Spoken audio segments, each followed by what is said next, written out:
Radio Network presenta Personalidades, el programa que reúne la voz de los expertos. Conduce Saúl Esteves. Enciende la radio.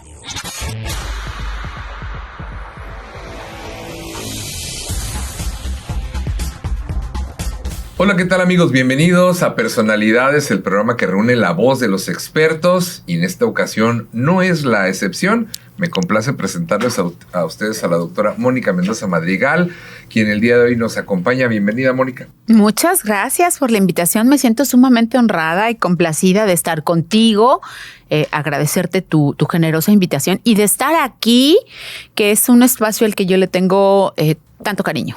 Muchas gracias. Y bueno, para aquellos que no la ubican, no la conocen, hoy van a conocer porque, así como dice nuestro eslogan, el programa que reúne la voz de los expertos. Pues y expertas. Y expertas, por el principio.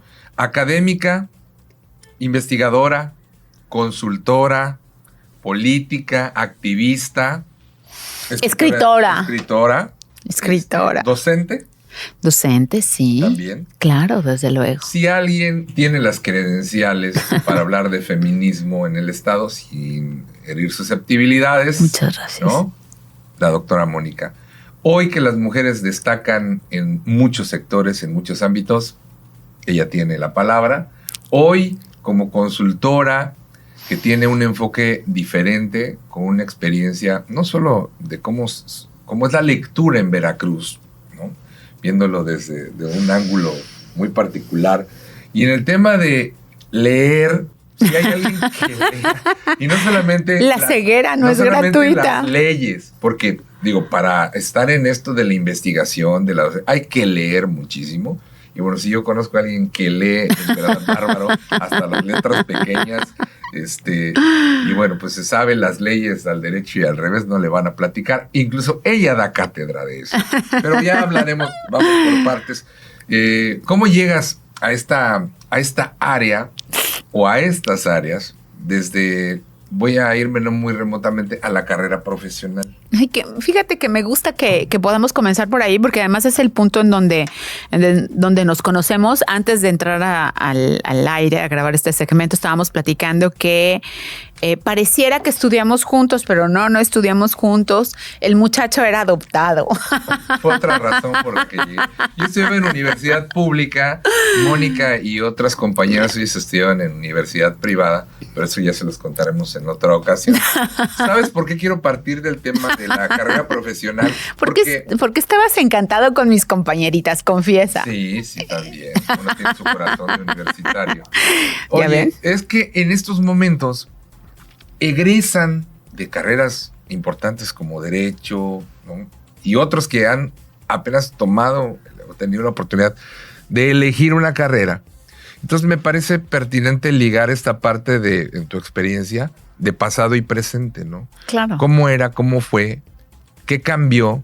Y rematar con recomendaciones para esta nueva generación a las que pues les estamos heredando estos lugares que seguramente ellos tomarán la batuta. Sin duda alguna. Bueno, pues te cuento que yo siempre fui una niña muy precoz en lo intelectual. A mí me formaron en mi casa para eso, ¿no? Para leer, para aprender, para saber, para poder opinar sabiendo.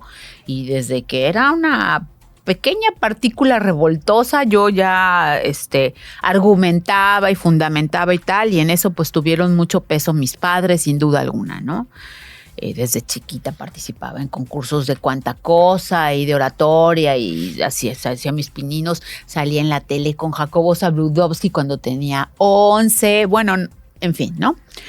Entonces tenía muy claro que quería estudiar comunicación porque mi sueño dorado era ser periodista. Yo quería ser corresponsal de guerra, ¿sabes? Y no tuvo nada que ver hacia dónde me llevó la vida con eso. He librado algunas guerras personales y políticas, pero no bélicas. No solo te ha tocado ser corresponsal de guerra. No se me dio eso de ser corresponsal de guerra. Fue una cosa como muy circunstancial. Yo estudio Ciencias de la Comunicación en la Universidad Cristóbal Colón, la 4ª generación de comunicación en ese entonces, y pues era muy inquieta, entró en el turno de la mañana, pero muy pronto comencé a hacer mis pininos en los medios de comunicación locales, prácticamente en todos los medios de comunicación locales.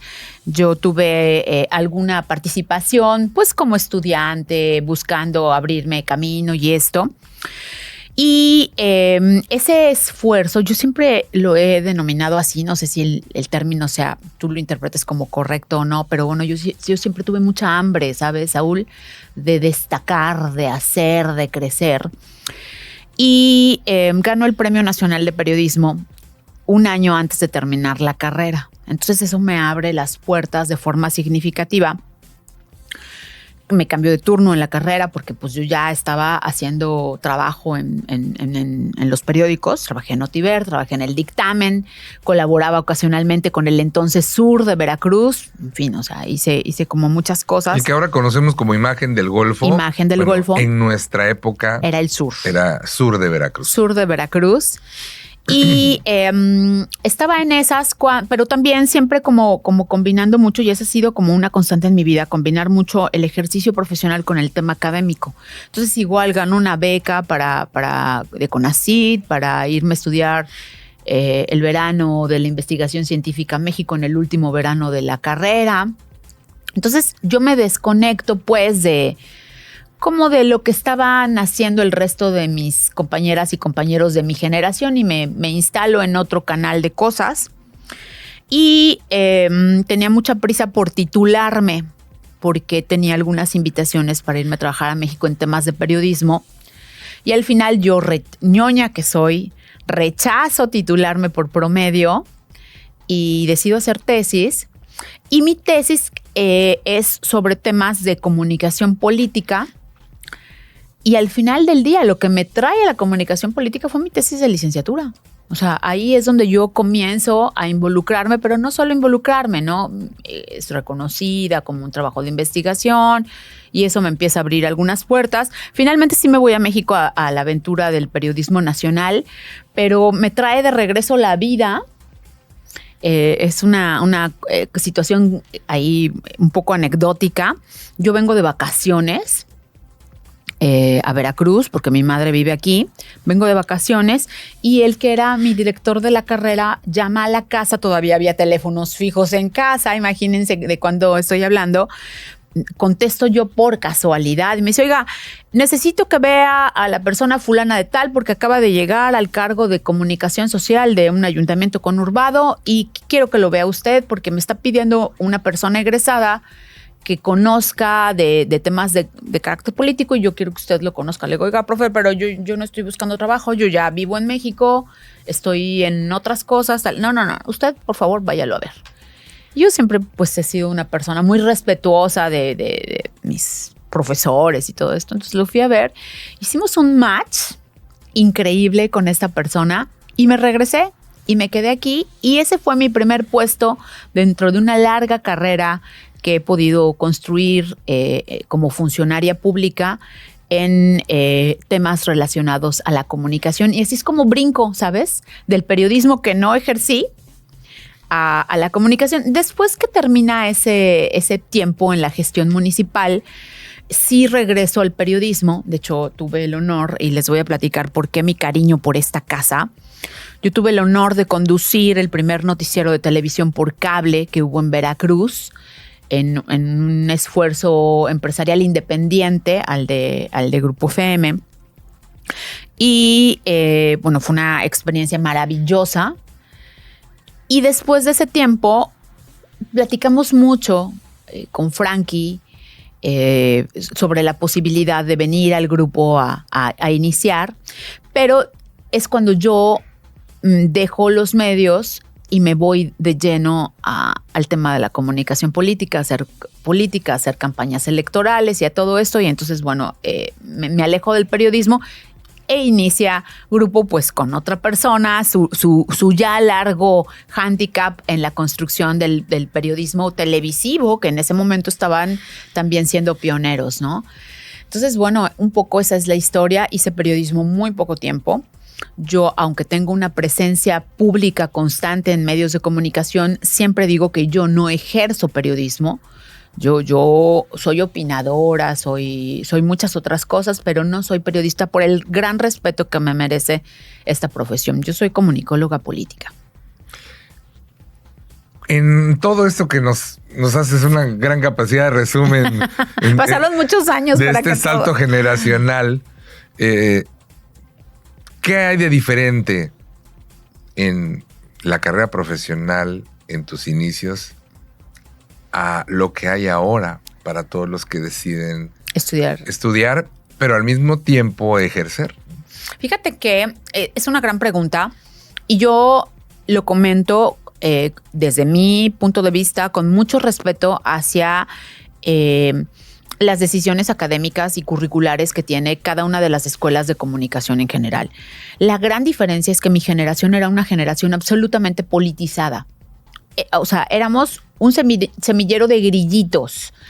Y era muy lindo porque les platico que yo estudié en la 4ª generación, pero nosotros todos o sea, no había diferencias en las generaciones, nos metíamos a la clase de los otros. Si estaba muy buena la clase de tal profe, pues de pronto nos lo compartíamos y nos metíamos así como oyentes o estábamos en la ventana escuchando una determinada clase y opinando. Y yo te puedo hablar de los nombres de las personas que egresamos de esas generaciones, como al final del día, pues nuestras trayectorias públicas están vinculadas con esa formación tan vinculada con los aconteceres políticos sociales que nos tocaba vivir en ese momento y que nos fueron muy sembrados por nuestros profesores en la escuela, en fin, ¿no?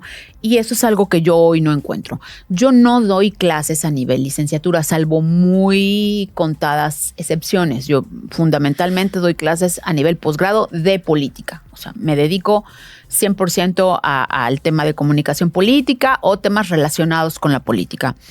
Y lo que veo es que, de hecho, a veces hasta me toca y lo ejerzo como reto. Les digo, les prometo que al término de mi curso les va a gustar la política.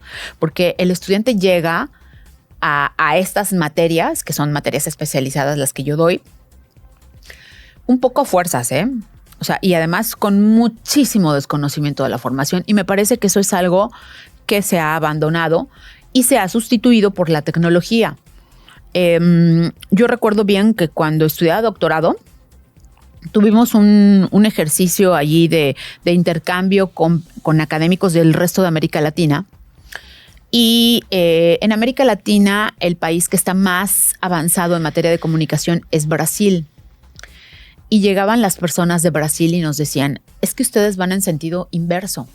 Dicen, nosotros hemos hecho cambios curriculares para sacar de la currícula las materias de tecnología.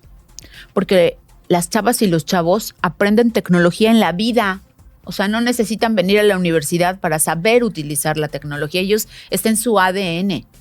Y lo que estamos dejando de impartirles son materias que tienen que ver con cultura general, con la politización necesaria de un estudiante de comunicación, aun cuando no se vaya a dedicar al ejercicio ni del periodismo ni de la política.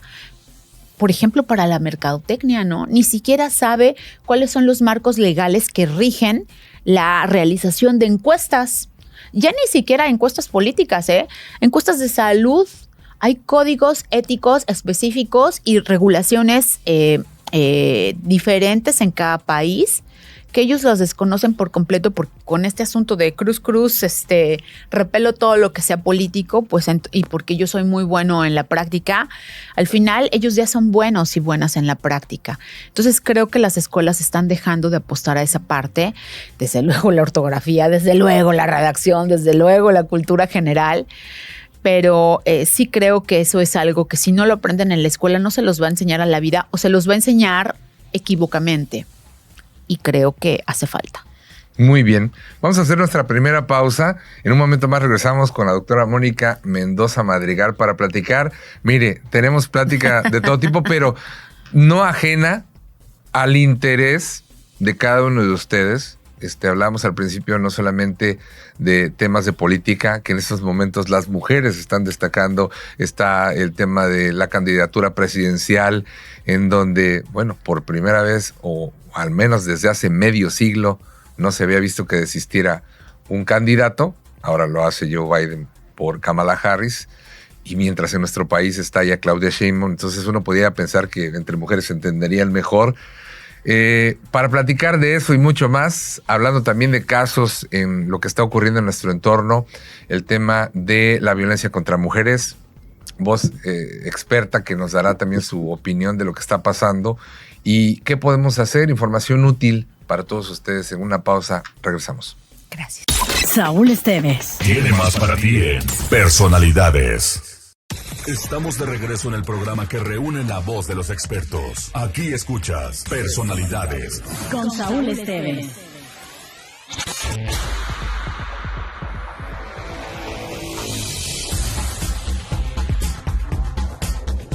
Bien, amigos, continuamos en Personalidades y bueno, pues seguimos platicando con la doctora Mónica Mendoza y hemos hecho este recorrido generacional entre el pasado y el presente en lo que compete a materias que tienen que ver pues no solamente con el periodismo, la comunicación, sino para todos aquellos jóvenes que en este momento pues terminan una carrera profesional, se integran a la vida laboral y que están obligados a apuntalar algunas áreas que la tecnología ha desplazado. Hemos planteado también pues todo este tema en la expertise de Mónica en cuanto a la política No hablé de Kamala Harris. y a comunicación política. Ahorita vamos para allá. Ok. No, tampoco de la gobernadora electa ni de la presidenta electa. Pero yo quisiera, vamos a reservárnoslo para el siguiente bloque, entrar ahorita en tema sensible, pero al mismo tiempo importante. Lo que está pasando, no podemos taparnos los ojos, pero tampoco dejarnos llevar por discursos falsos o mediáticos.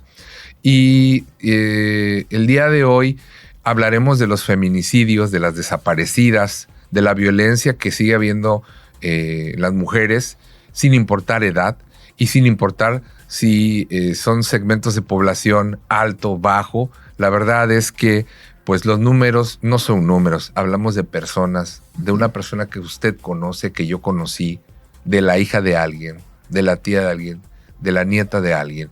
Y pues en este tema te doy libertad de palabra. Muchas gracias, querido Saúl. Fíjate que voy a tratar de conectar ambos temas para que no se vean como saltos en la conversación y no perdamos un poco ahí la brújula de las personas que nos están haciendo favor de vernos. Al final del día, y eso es muy importante tenerlo claro, el objetivo que buscaron nuestras ancestras feministas que comenzaron a impulsar la búsqueda del derecho al sufragio nunca fue ocupar el poder por el poder, sino acceder a los espacios de representación legislativa y de ejercicio político en el Ejecutivo para desde ahí poder impulsar leyes y acciones en beneficio para las mujeres, porque no lo estaban haciendo los hombres. O sea, no era yo me voy a llegar a sentar al poder y ya voy a ser rica Macpata. Sí, o sea, ya llegué y ya, ¿no? Llegué y ya. No, es llegar para desde allí legislar y actuar en favor de las otras mujeres que no tienen acceso a esas posibilidades. Sí, porque tampoco se trata de que lleguen a hacer lo mismo que los hombres. Entonces, el dispendio de recursos, ya me compré mi camioneta, ya me hice operaciones estéticas. La corrupción, exacto. Entonces, me gusta mucho recordar eso porque a veces se nos olvida. Y sobre todo hoy que están llegando más mujeres a cargos públicos y a cargos públicos a los que acceden por vez primera, no debemos en ningún momento, o sea, sí es muy loable, es muy significativo el triunfo, sienta un precedente histórico, estamos rompiendo techos de cristal, bien. Pasemos del aplauso a lo sustantivo. ¿Qué es lo sustantivo? Que al estar allí atiendan con su sensibilidad como mujeres, con su perspectiva de género, las problemáticas de vida que atraviesa el 52% de la población, que impactan al resto. O sea, no se trata de gobernar para las mujeres. Si atendemos los focos de atención que en problemáticas de vida vivencia en las mujeres, se estará favoreciendo a toda la población. Y eso es lo que es prioritario, ¿no? Hay una agenda, tristemente hay una agenda de problemas que son urgentes, que son impostergables, que tenemos que ir a ello y entenderlo con suma claridad. Y entonces eso es lo que hoy es urgente, ese es el reto que enfrenta quien hoy fue electa para presidir por primera vez en 71 años este país. Eso es muy significativo. Además, sí quiero enclavarlo como en el plano macro y señalar que México es pionero en materia de participación política de las mujeres en toda América Latina. Entonces, el mensaje que se manda hacia América Latina de que una mujer llega a la presidencia es un mensaje importante, pero insisto, vamos a pasar del aplauso fácil a lo siguiente. Aunque yo siempre, con todas las diferencias políticas que pueda llegar a haber, yo he señalado algo muy claro. No por ser mujeres, ni ella, ni la señora gobernadora electa, ni otras más, es justo ni es válido exigirles más que lo que se les ha exigido a los hombres. Ojo, porque eso sería generar mayor desigualdad en el ámbito político. Se les tiene que exigir lo mismo que se les ha exigido a ellos que a ellas. En el caso de ellas, ¿qué es lo que se espera a diferencia de ellos? Pues que tengan mayor empatía, mayor sensibilidad con respecto a los problemas que estamos enfrentando. Y ahí voy al tema de los problemas. En el país y en Veracruz, la principal problemática a la que nos enfrentamos las mujeres todas es la violencia. La violencia es de muy amplia categoría, de muy amplia gama, ¿no? Hay tipos y modalidades de violencia. Y entonces, bueno, pues estamos incluso incorporando nuevas formas de violencia a la legislación. Las formas de violencia que más recientemente hemos incorporado, desde luego, es la violencia política contra las mujeres en razón de género, la violencia simbólica, la violencia mediática, la violencia digital y la violencia vicaria, que es la más reciente. Pero seguiremos incorporando más porque no es que se estén descubriendo nuevas formas de violencia, sino que las vamos nombrando. Y al nombrarlas y consignarlas en ley, pues entonces las vamos a considerar como delitos y habrá sanciones para quienes incurran en esas prácticas que son ancestrales. Entonces, bueno, ¿cuál es el principal punto de partida que debe de concentrar la atención de estas personas que arriban al ejercicio de los cargos públicos? Pues el tema de la atención a la violencia. Por lo que respecta al estado de Veracruz, nosotros traemos varias problemáticas que inciden. O sea, la violencia en sí misma y la pobreza de las mujeres como el sector más vulnerable de la población, factor que incide en la violencia, porque lo que genera la violencia es la desigualdad, que no solamente es económica. O sea, hay mujeres de muy alto poder adquisitivo, de muy alto nivel de preparación académica que son víctimas de violencia porque viven alguna condición de desigualdad o emocional o, en fin, de cualquier orden. Pero bueno, hay que atender la violencia y hay que atender la pobreza en Veracruz de manera urgente. Yo no he visto, ni vi en campaña, una propuesta específica para atender este tema de parte de la señora ingeniera Nale, ni lo he visto ahora, por lo menos hasta este momento, en la presentación de sus propuestas. Y es importante y es urgente porque además en Veracruz hemos tenido prácticamente un sexenio de omisión en el nombramiento para la directora del Instituto Veracruzano de las Mujeres, entre otras acciones que han dejado de hacerse. No hemos logrado superar el techo presupuestal que teníamos hace 6 años. O sea, se ha asignado prácticamente el mismo presupuesto al Instituto Veracruzano de las Mujeres en 6 años, cuando la población ha crecido. Y entonces te decía que tenemos un problema muy grave en materia de violencia. Tenemos un alto índice de feminicidios. Veracruz no ha dejado de ser entre el segundo y cuarto lugar en 6 años a nivel nacional. Pero hay un problema que es más grave, Saúl, y que te pido me permitas hablar de ello ante tu auditorio y hablar con ustedes de esto.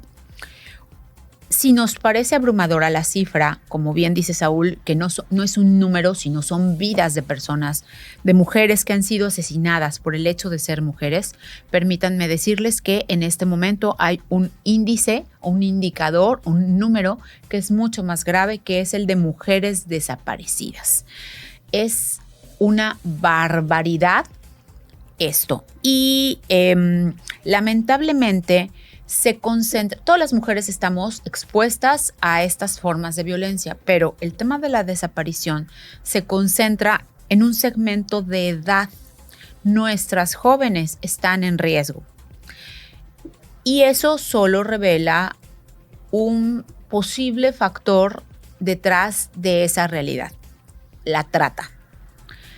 Entonces, hay que hablar con ellas y con ellos. Hay que tener mucho cuidado para que tengan rutas de acción para su seguridad cuando salen al antro. Cuidado con lo que se les coloca en las bebidas. ¿Qué quiere decir esto? ¿Que me voy a llevar mi cantimplora o mi cilindro al antro? No, definitivamente no, pero si pido una bebida, asegurarme que la abran delante de mí, jamás quedarme sola, siempre estar con mi grupito de amigas o amigos, que los padres y madres se hagan la ronda para ir por ellos o por ellas, ¿no? En fin, o sea, una serie de factores que son indispensables. Tenemos otro caso de una chica desaparecida en situación de feminicidio cuando iba a trabajar. O sea, hay que observar los patrones de lo que está sucediendo. Y sin que ello limite o restrinja la libertad de vida que tú y yo vivimos cuando estábamos a esa edad y que podíamos ir al antro y divertirnos y bailar y disfrutar la edad, sin que ello lo restrinja, tener más cuidado. Porque está pasando algo frente a nosotros y a nosotras y es menester que sepamos cómo actuar. No significa que tengamos que vivir con miedo. No significa que tengamos que vivir una vida de represión, que de repente nuestras hijas o incluso nuestros hijos digan, oye papá, tú tuviste tu vida, tú te divertiste, me toca a mí. Es mi derecho, ¿no? Claro. Y en este momento podemos responderles, sí, claro. Solo que está pasando esto y solo que tenemos que anticiparnos a esto. Sí, y hay que tomar medidas. O sea, que desde luego, ninguna de esas medidas incluye el que ustedes dejen de vivir lo que corresponde a su edad. Por favor, háganlo, vívanlo, diviértanse, disfruten, bailoteen, vean el amanecer 1000 veces, pero con responsabilidad. Y eso implica a los padres y a las madres que deben de acompañar el sano esparcimiento de sus juventudes, pero también tenemos que mejorar un poco el tema de la comunicación, ¿sabes? Si ahora estamos pegados todo el tiempo al celular, bueno, pues vamos a acostumbrarnos a mandar ubicación en tiempo real.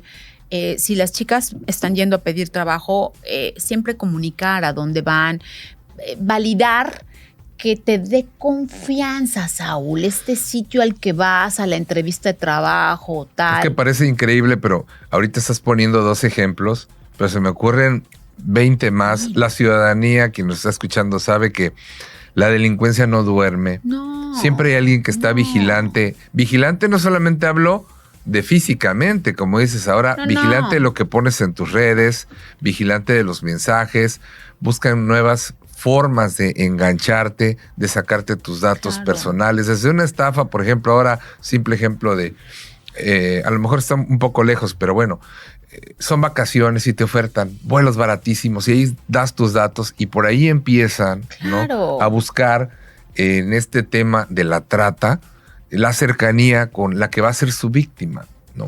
Fíjate que a mí hay un tema que me tiene realmente muy preocupada, que como bien dices, a lo mejor no es exactamente incidente con la problemática específica de la desaparición, porque además, como te digo, está ocurriendo en un cierto rango de edad, o sea, a chicas de cierta edad.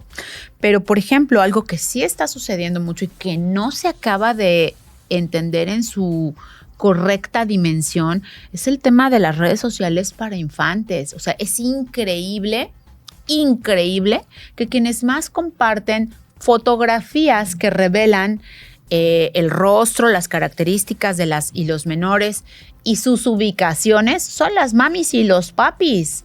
O sea, basta ya de hacer esa exposición en internet que les vulnera, porque tú dices, ay, pero si solo era su foto con su uniforme del colegio. Ajá, pero allá hay unos chacales que están cachando ciertas características físicas, cierto perfil entre sus posibles víctimas y conocen perfectamente a qué escuela corresponde ese uniforme que tu papi o mami acabas de postear. Entonces, híjole, ¿no? Ahí hay un montón de trabajo que hacer y que es preciso tomar conciencia sin que esto signifique vivir con miedo, como bien lo señalas. Sí creo que hay que asumir la responsabilidad de los riesgos de estos nuevos tiempos. Sí, no todo se puede hacer por leyes. Si bien no hay leyes Claro. que rijan la conducta humana, Claro. o sea, es como una carrera, vamos. Ya encontramos una nueva forma de hacer ciertas cosas, y no es como de voluntades. Y nos tardamos un buen rato en llegar a legislar ahí. En la legislación. Sí. Entonces, Y cuando llegue la nueva legislación, esto habrá avanzado. Es como está pasando ahora con la inteligencia artificial. Hace 10 días se acaba de dar a conocer una regulación en materia de inteligencia artificial para la Unión Europea. Dices, bien, ¿cuánto se va a tardar en llegar a México? Y mientras tanto, con la inteligencia artificial se están abriendo N cantidad de perfiles porno de personas que con su rostro... que ni por enteradas. Que ni se enteran, ¿no? Entonces dices, caray, ¿no? Sí, caray. es un problema que, como decíamos, no solo es en la vida real, sino ahora en la virtual. Claro. Sí.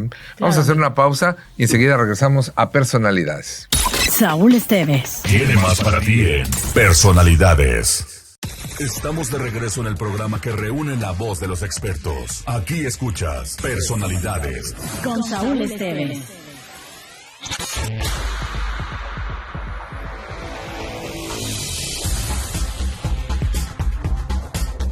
Bien, amigos, continuamos en Personalidades platicando con la doctora Mónica Mendoza y ya platicamos de este tema de las carreras o la carrera profesional, la decisión que toman muchos para las generaciones que salen, que les toca prepararse, si bien la tecnología a veces se hizo para abreviar, para aligerar, para ser más efectivos, pero sí falta apuntalar algunos temas, como ya me decías, en materias que antes decíamos de tronco común, Claro. de cultura general, que han dejado de ser. De repente nos encontramos con expresiones de los jóvenes de historia de los medios, segundo semestre. ¿Para qué quiere que memorice cuándo se inventó la radio si eso ya está aquí en internet, ¿no? San Google me lo dice. Sí, ¿no? ¿Para qué quiere que me lo memorice? Entonces sí falta poner un poquito más de atención en ese tipo de cosas, ¿no? Por otro lado, hablando de no solamente el tema académico o de investigación, de consultoría, de política. En este momento, tenemos gobernadora electa, tenemos presidenta electa y la posibilidad de que en Estados Unidos también haya una presidenta electa, ¿no? La posibilidad, ¿no? El simple hecho de que haya candidatas, de que haya más puestos en política de mujeres, tenemos más diputadas que hace varios años, más alcaldesas que hace otros años, ¿no? Tenemos participación incluso hablando del Poder Ejecutivo y del Legislativo. En la Suprema Corte tenemos más ministras. Sí. Entonces, eso habla de no solamente el tema de igualdad, traemos también en los números, dice el INEGI, hay más mujeres en el país que hombres. Entonces, vale la pena analizarlo desde tu opinión certera y eficaz. Muchas gracias, querido Saúl. Bueno, mira, es un tema importante y sí me parece que es relevante ir como al origen de esto. Y el origen es que si en la población hay un número determinado que hoy es de 52% de mujeres, el orden de la representación pública establece que en los poderes tendría que haber una correspondencia con esa proporción. Entonces, es terrible que hayamos normalizado que siendo mayoría en la población, en la representación hubiera una presencia mayoritaria, abrumadora de hombres y normalizáramos que la política, por tanto, es una cuestión de hombres. Hemos venido trabajando mucho durante mucho tiempo para transformar esa realidad. En México llegamos a el momento de la aprobación del sufragio femenino en 1953. Han pasado 71 años. Estamos a punto de cumplir 71 años el próximo 17 de octubre.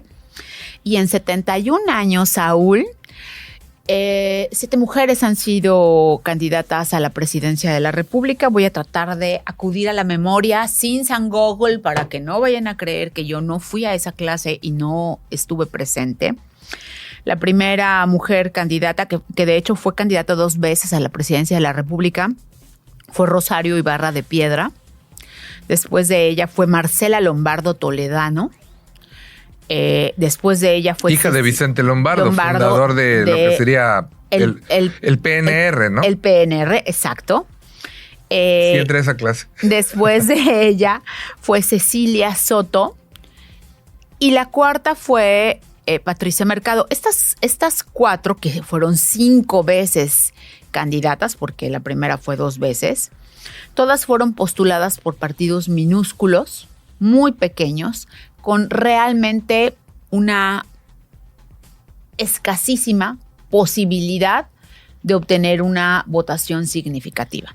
A partir de Patricia Mercado, la siguiente candidata fue Josefina Vázquez Mota, que es la primera mujer que es postulada por un partido de los llamados grandes.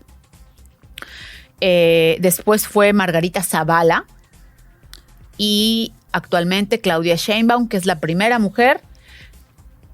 Tiene muchas primicias que se cumplen con su candidatura. Es la primera mujer postulada por un partido considerado de izquierda. Yo ahí tengo mis diferencias, pero bueno, por un partido considerado de izquierda. Es la primera mujer que tiene posibilidades de triunfo. O sea, antes de ganar, es la primera mujer que tiene posibilidades reales de triunfo. Ninguna de las otras tuvo jamás una posibilidad real de triunfo. Lo que me dices es, en 71 años... En 71 años. ¿Fue con Ruiz Cortines? No. Sí, Ruiz Cortines era presidente de la República. Veracruzano. Veracruzano, por cierto.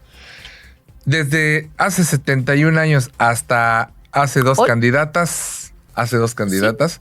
Todo era simulación. Todo era simulación fáctica. Para cumplir con una presencia pública. Mira, no había esta corrección política que hay ahora en las anteriores. Entonces yo te podría decir claramente que hasta Patricia Mercado realmente pues, son los méritos políticos de ellas y de ningún modo se los menoscabo a las actuales, pero sí la circunstancia cambia al momento de convertirse en ley la paridad, porque entonces eso les obliga al cumplimiento de una disposición que está establecida en la Constitución.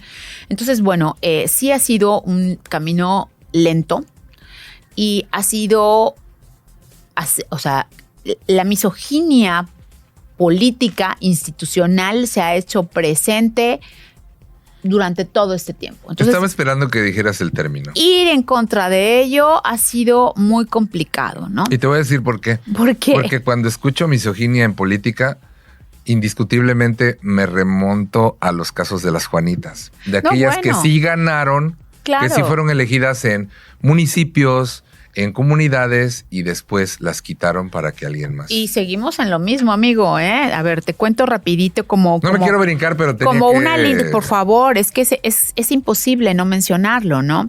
¿Qué es lo que ha pasado en estos 70 años? Bueno, pues a partir del momento en el que Ruiz Cortines, siendo presidente Ruiz Cortines, se aprueba esta ley, no fue mérito de Ruiz Cortines, a partir de que él es presidente, esto se hace realidad. Eso no significa que todas las mujeres puedan entrar así en desbandada a los cargos públicos, ¿no? A partir de ahí comienzan paulatinamente a ocupar por primera vez tal pionera, Pero muy pionera, lento. los cargos. Muy a cuentagotas. Y en los primeros 50 años así es como es, ¿eh? O sea, el primero de mis libros en solitario, El camino de la paridad legislativa, yo analizo específicamente a todas las mujeres que han sido diputadas locales en el Congreso de Veracruz. Te puedo decir, o sea, que en el primer congreso en donde hubo una mujer legisladora fue en 1955. En los dos subsecuentes no hubo ninguna. O sea, dábamos un pasito para adelante, 2 pasitos para atrás. No era progresivo. Nunca ha habido una constante. No era progresivo. O ni siquiera creciente. No, fue muy lento. Entonces, a partir básicamente del 2000, básicamente a partir del 2000, a petición o bajo acuerdo de la ONU, esta es una realidad que está presente en todos los países del mundo. Entonces la ONU establece en la 4ª Conferencia Mundial de las Mujeres pues la recomendación a que los países empiecen a adoptar las medidas necesarias para impulsar la participación política de las mujeres. Entonces a partir de ahí es que en México se empieza a allanar el camino con lo que se conoce como el sistema de cuotas. Y el sistema es muy chistoso porque el sistema de cuotas decía, la primerita cuota decía que un mismo sexo no puede ocupar más del 80% de las candidaturas. En ningún lado decía 80% hombres, 20% mujeres. O sea, se sobreentiende que la proporción mayoritaria es de hombres por esto que habíamos dicho anteriormente. O sea, no es algo casual. Dejamos huecos, ambigüedades para la interpretación. En un inicio, y además se asume como que quienes habitan la política electoral de manera natural son los hombres y entonces, bueno, así es como vino. Pero es que también, digo, yo veo las reuniones que hacen de partidos políticos. Bueno, es que los partidos son las instituciones más misóginas que puede haber, definitivamente. Y el discurso es, seguimos alentando a las mujeres, pero en las reuniones a veces eso no vemos tiene una explicación. Eso tiene una explicación. Entonces, bueno, el asunto del sistema de cuotas que empieza a impulsarse a partir más o menos del 2000, o sea, años antes, años después, va así. Primero es 80-20, como quiera que sea, lo cumplimos. Vamos al siguiente, que es el 70-30. Y entonces, ¿qué es lo que hacen? Los partidos dicen, bueno, no me van a aceptar mi hojita de registro de candidatos si no llevo el 30% de las mujeres que me están requiriendo. Entonces, a fuerzas las tengo que poner. ¿Qué hago? Las postulo para distritos y municipios perdedores. Y entonces sí se postulan, pero jamás ganan. Ya sé que no van a ganar, pero es para el requisito. Para el requisito. Entonces, bueno, como quiera que sea, ahí se hacen los ajustes necesarios para obligar. Se implementa una cosa que se llaman los bloques de competitividad y hoy los partidos están obligados a postular mujeres a distritos y municipios de alta competitividad, media competitividad y baja competitividad para que tengan oportunidad de ganar electoralmente al igual que los hombres. Y decimos, bueno, tenemos que seguir avanzando. Vamos a la siguiente. La siguiente es el 60-40, cuando ocurre este tristemente célebre episodio de las Juanitas, que justo es eso, ¿no? O sea, señoras que ganan como diputadas federales, de hecho postuladas prácticamente por todos los partidos políticos, se los sí, no fue exclusivo no, son postuladas por todos los partidos políticos. Ni el partido oficial ni la oposición. Todos. Y en el momento en el que ellas toman protesta de ley como diputadas federales, acto seguido meten su hojita de solicitud de licencia permanente al cargo para que quienes asuman la posición sean hombres, sus suplentes hombres. Entonces, una organización de la sociedad civil interpone un recurso y a partir de ese momento existe una sentencia de ley, una sentencia que hoy ya es ley, que establece que hombre no puede ser suplente de mujer. Hombre no puede ser suplente de mujer puede ser suplente de hombre y mujer puede ser suplente de mujer. ¿Ok? ¿Para qué? Para que no vuelva a pasar nunca ese juaniteo. Que al final es misoginia. ¿Qué es misoginia? El hecho de que sigan amedrentando o que sigan utilizando, o sea, a las mujeres para que no lleguen. Pero haciendo trampa, ¿no? Sí, es misoginia, pero es un tema diferente. Ahí lo que pasa es que se obliga, o sea, se hacen las disposiciones de ley para evitar que esa medida ocurra. Sí. Ajá. Volvemos al tema ahora de tenemos que legislar para regir la conducta o estas prácticas y así. Claro, para hay trampa, hacen la trampa, los partidos hacen la trampa y después con las leyes tenemos que tratar de taparle el conducto para que sigan haciendo trampa por esa vía. Por eso se implementa esta acción que te decía. Y por ley es. Por leyes. O sea, desde ese momento mujer no puede ser suplente de. No, hombre. Hombre no puede ser suplente de mujer. Pero mujer sí de hombre. Sí. Y mujer de mujer. Así es. Okay. Y entonces el paso siguiente natural es ir a la paridad. La paridad está en la Constitución Política de los Estados Unidos Mexicanos desde 2014. Claro, así como en el 53, el hecho de que estuviera en la ley no significó la llegada masiva de mujeres y acá no significó que ese Congreso ya en sí mismo fuera paritario, significa que para el siguiente ya fue paritario, ¿ok? Ya lo hemos venido subsanando. Hoy estamos del otro lado, ¿no? Estamos incluso cumpliendo 10 años de haber llevado a la Constitución la paridad. La paridad, ¿qué quiere decir que está en la Constitución? Quiere decir que es un principio, así como la imparcialidad, así como la igualdad, la paridad es un principio. Entonces, no es una acción afirmativa, no es una concesión y no es una voluntad. Ahora, ¿qué es lo que está pasando, Saúl? Que he querido llegar a eso. Con tener 50% de mujeres en los cargos de representación pública y 50% de hombres, no están representadas todas las personas de la población. Hay ciertos sectores de la población que han sido históricamente discriminados. ¿Quiénes son esos sectores de la población? La población LGBTQ+, la población de personas con discapacidad, la población de personas afrodescendientes, la población de personas de pueblos originarios o indígenas y la población de personas migrantes. También las personas adultas mayores y las personas jóvenes. Son personas que, no de manera natural son incluidas. Si tú dices, necesito una persona candidata, no eliges a cualquiera de esos segmentos, ¿no? Los excluyes de manera natural.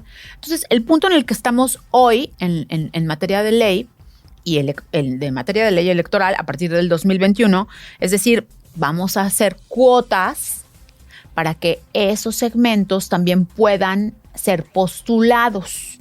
No hemos logrado dar el salto de la postulación a la integración porque como son segmentos minoritarios de la población, pues a estos no les puedes aplicar lo de paridad, tiene que ser un porcentaje.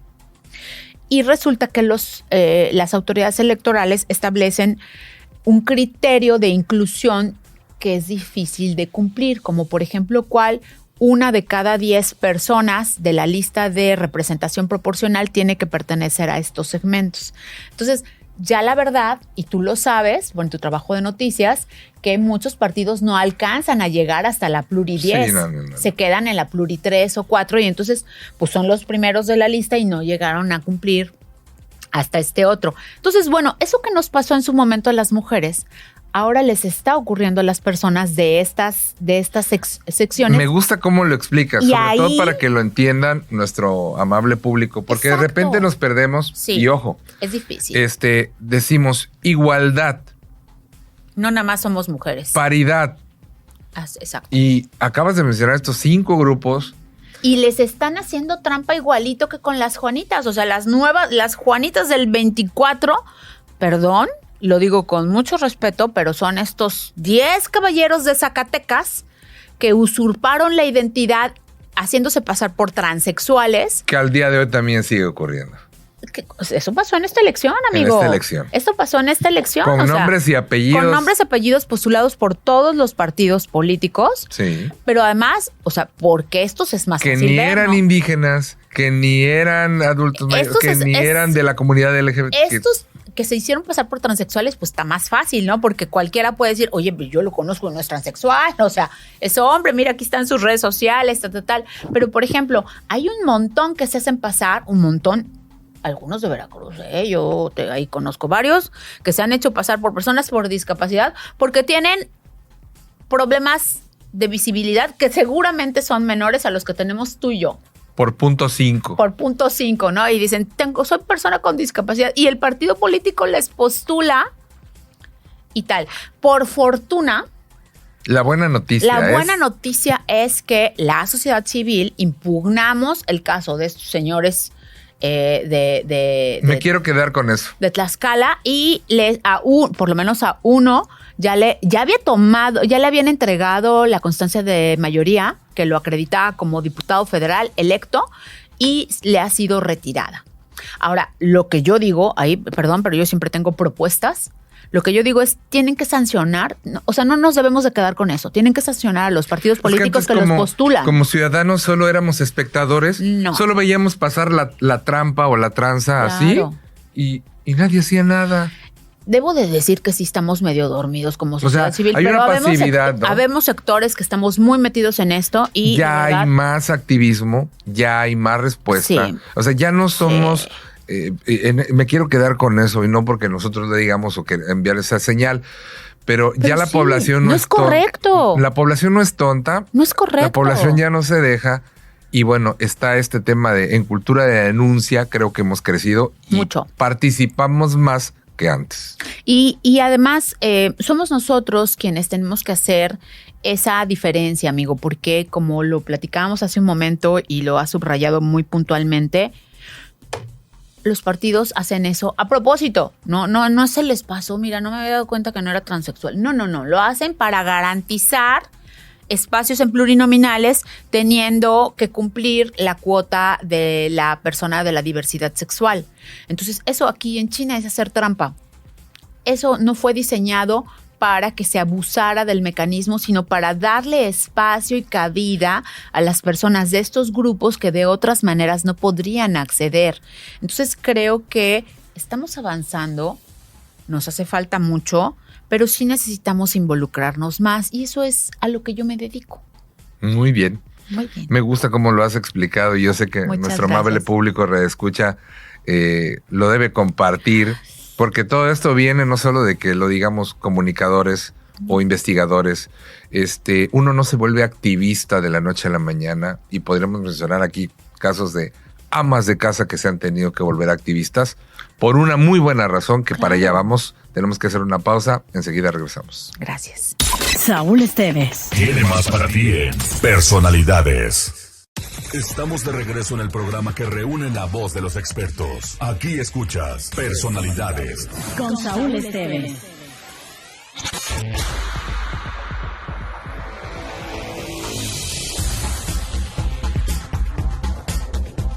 Bien, amigos, continuamos en Personalidades y bueno, pues en este recorrido de temas interesantes llegamos a uno en el cual, pues, si bien la participación ciudadana es importante, el poner manos a la obra y el más que preocuparnos, ocuparnos con algunas recomendaciones que ya muy puntualmente nos diste. Pero bueno, hay todavía tema, claro. No solamente con las desaparecidas o qué podemos hacer. Está este otro lado que a mí me encanta decir, bueno, vamos a correr la cortina y de repente escuchamos activista. Y hay en todos los sentidos, un ambientalista que de repente se empezó a preocupar por el cuidado de los animales. Hay también de diferentes sectores, pero yo señalaba hace unos segmentos anteriores, ¿no? Conozco madres de familia que se volvieron activistas porque buscan a sus desaparecidos. Y en este sentido pasamos efectivamente de la preocupación a la ocupación, ¿no? Y creo que hoy en día no es algo que debamos dejarle a alguien más. Es que eso es algo de alguien más y verlos como de lejos. No es posible. Eso obedece a un fenómeno global.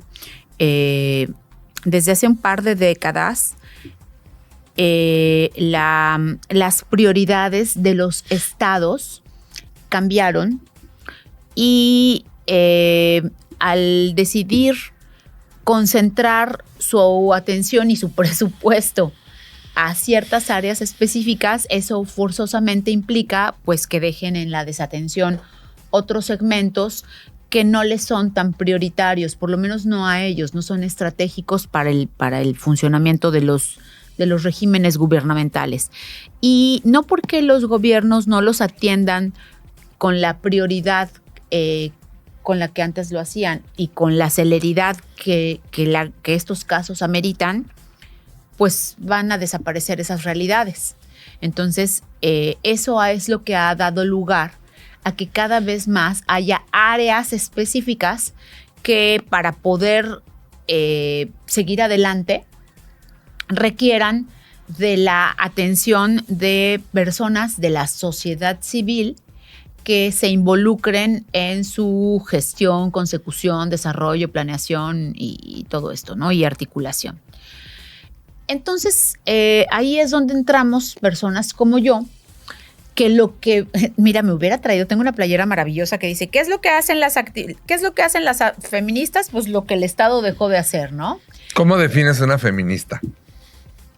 A ver, el feminismo es la idea radical de que las mujeres somos personas. Esa es su definición. Y entonces las feministas somos las mujeres que trabajamos para reivindicar los derechos de las otras mujeres en contra del patriarcado. Es algo que es importante, pero bueno, déjame termino la idea anterior que te estaba compartiendo para explicar por qué de pronto hay esta ebullición de activismo en muchas facetas, ¿no? De derechos humanos, de derechos ambientales, de derechos de vida animal, por ejemplo, estas defensoras de los perritos, por ejemplo, las rescatistas de los animales. Bueno, ahorita hay hasta de los cangrejos. En fin, todos estos ámbitos, ¿no? Que son áreas específicas que siempre han estado allí y que antes eran atendidas por la acción de gobierno, que dejaron de recibir esa atención, que son insuficientes y se han constituido en problemáticas. Quiero decirte, querido Saúl, que yo comencé en el activismo feminista desde que estaba en la universidad. De hecho, yo gano el Premio Nacional de Periodismo con un texto sobre feminismo en 1995. Imagínate nada más. ¿Cuántos años? Voy a cumplir 30 años. 30 años. 30 años de ser activismo.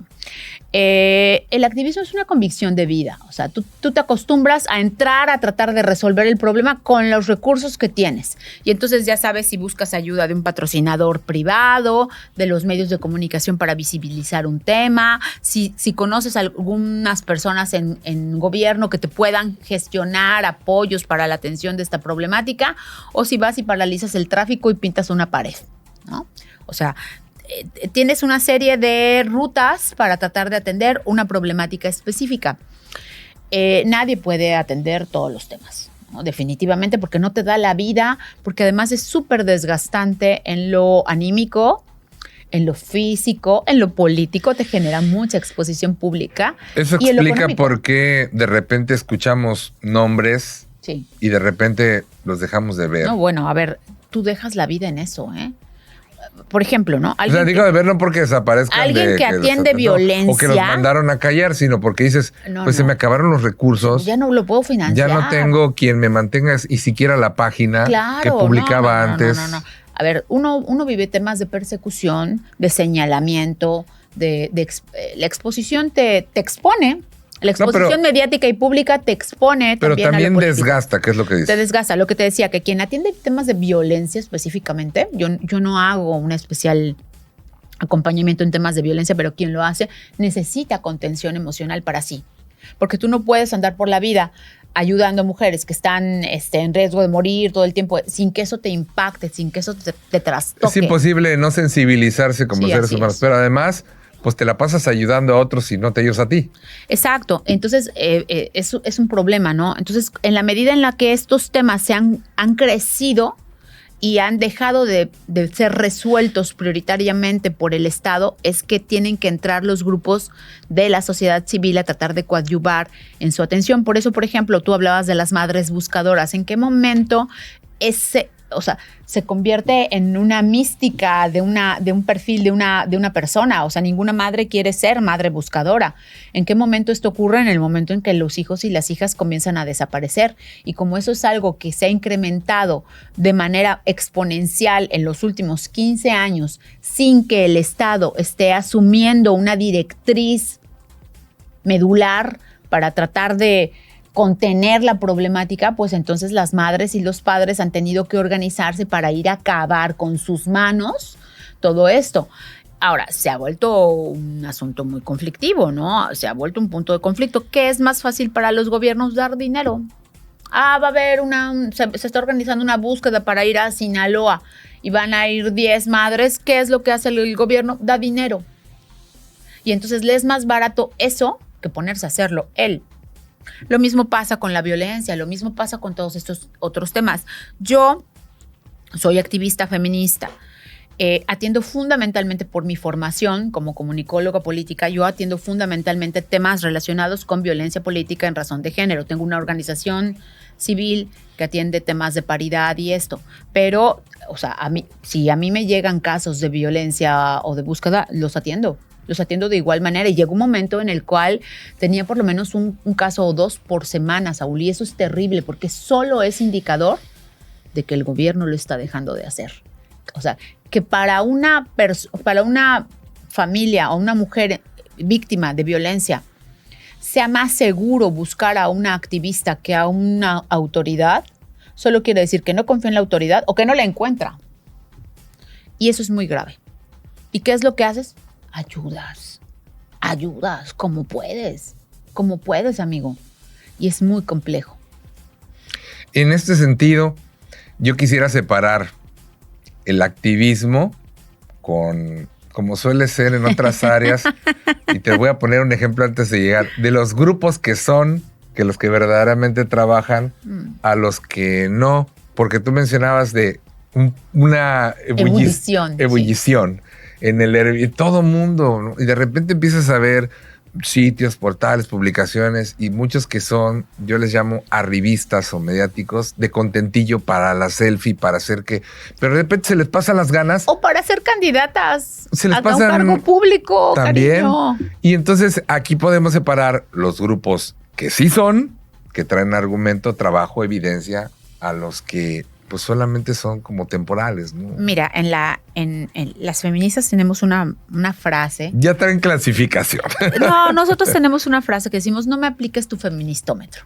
O sea, La verdad es que no podemos desacreditar el trabajo que hace alguien más. ¿Quién es quien le confiere la legitimidad al actuar de algún activista o de alguna agrupación? Pues las mujeres víctimas. Si hay mujeres víctimas que se sienten que se lucró con sus casos o tal, pues ellas mismas desacreditarán el proceder de alguna organización o de alguna activista en particular.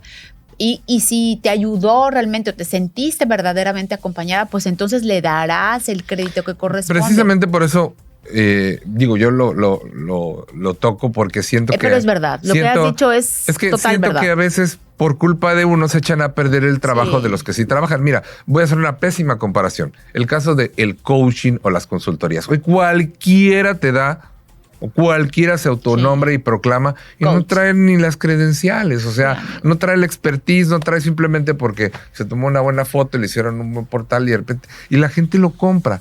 Aquí igual... A mí me da un poco de risa, pero si hay quien quiere apoyar una causa verdadera, y está el ambiente luego enrarecido, ¿no? Fíjate que voy a utilizar este ejemplo para decirte algo de lo que yo me he burlado respecto de mi propia trayectoria de vida, ¿no? Yo estudié maestría en comunicación, o sea, no soy comunicóloga política de ayer. Tengo maestría en comunicación política, soy doctora en investigación en comunicación política y 400 cursos en las mejores escuelas de México que me he pagado yo para reforzar lo que sé y un montón de años de experiencia en esa materia. Y de pronto hubo un momento hace algunos años, quizá como 10 o 15, que fue el boom de la consultoría política, ¿no? Y entonces hacía cual más, hasta Pepito el de las garnachas, se decía que era consultor, ¿no? Consultor y Pepito el de las garnachas. Como lo de hoy es ser feminista, entonces ahora Pepita la de las garnachas se dice feminista y todo lo demás, y entonces hay un montón de imposturas. Yo no les llamo arribismos, yo les llamo imposturas. Pero es parte del proceso. Entonces, si a veces yo salgo ahí un poco a derramar la bilis a Twitter, a X, y no es posible que lucren. Cada que es temporada electoral surgen 1000 feministas que se dicen las reales, auténticas y verdaderas y tal. Y tú no las has oído hablar en todo el sexenio. No las has visto, pero ausentes. Lo que ¿no? te decía, cero trabajo, cero evidencia. O a lo mejor sí trabajan, pero no dan la cara porque no les conviene políticamente. Y entonces eso tampoco está chido. Y de pronto sí, así como que me enojo y digo, qué barbaridad, qué nivel de impostura. Pero luego digo, no importa, no pasa nada. Pasada la elección, aquí nos vamos a ver. Y vamos a ver quién sigue y quién no sigue. Y solitos se develan esos mitos y esas falsedades, ¿no? Entonces sí, hoy hay una cierta corrección política, un cierto escenario. Lo que pasa es que, y también voy a las cifras con ello, la ciudadanía de a pie desconfía de los políticos tradicionales y otorga su credibilidad a la sociedad civil organizada y a las personas que tienen alguna clase de activismo. En general, O sea, tú vas al Latinobarómetro y revisas y ves en quién confía la ciudadanía y en quién no confía la ciudadanía.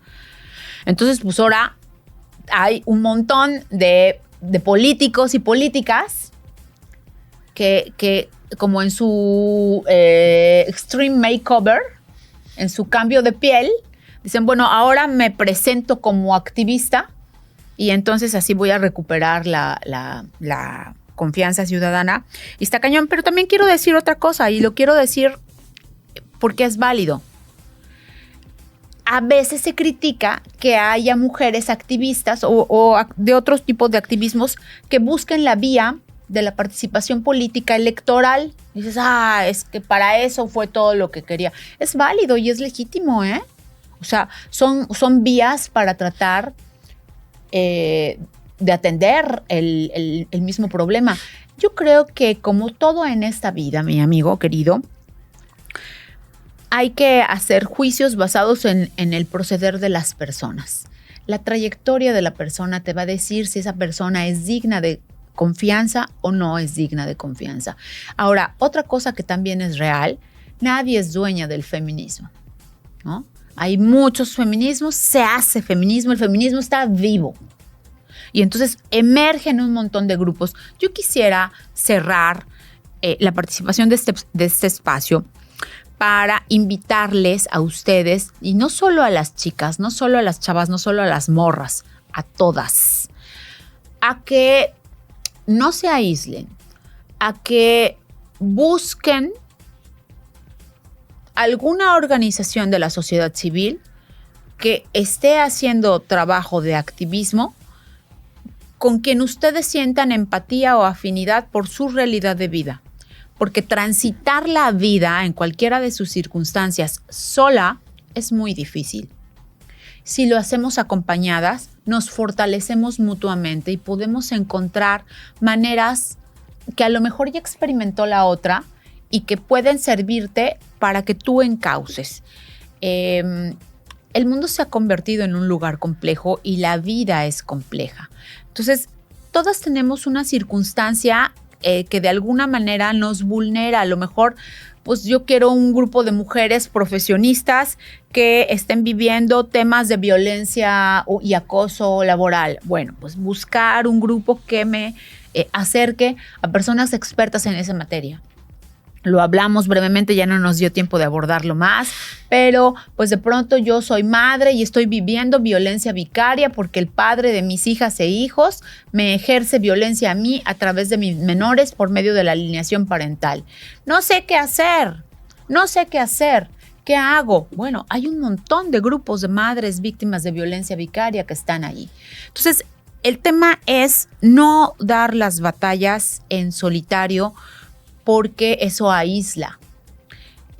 Hay en el abanico de tu comunidad, de tu localidad, de tu colonia, de tu fraccionamiento, de tu espacio cercano, te aseguro que hay mujeres que están haciendo activismo a las que puedes acercarte y con ellas puedes encontrar la manera de transitar estos momentos de dificultad.